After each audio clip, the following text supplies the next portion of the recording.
ഇവളിപ്പോ ഒന്നിനും കൊള്ളില്ല. എന്നാലും ഇവളെ ഞാൻ കൊണ്ടുപോകാം, നിന്നെ സിംഗപ്പൂർ വരുത്താൻ. ഞാൻ ഇനി അങ്ങോട്ടില്ല. നിനക്ക് പണമല്ലേ വേണ്ടത്?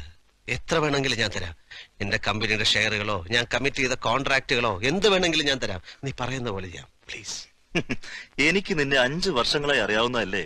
വേണ്ട, ഇപ്പൊ ഒന്നും വേണ്ട, ഇവള് മതി. പ്ലീസ്, അവൾ ഗർഭിണിയാണ്. I know. എന്തിനാടി മടങ്ങിപ്പോവാൻ നേരം ഈ ഒരു എക്സ്ട്രാ ലഗേജ്? എന്റെ കുഞ്ഞെ, ഞാൻ പറഞ്ഞില്ലേ നിനക്ക് എന്ത് വേണമെങ്കിലും തരാം. ഞങ്ങളെ വിട്ടേക്ക് പ്ലീസ്. ഇവൾ ഇങ്ങോട്ട് വന്ന പോലെ തന്നെ പറഞ്ഞ കേക്കില്ലേ? ഇല്ല, നിന്നെ ആർക്കാ ഞാൻ വിട്ടുകൊടുക്കുക?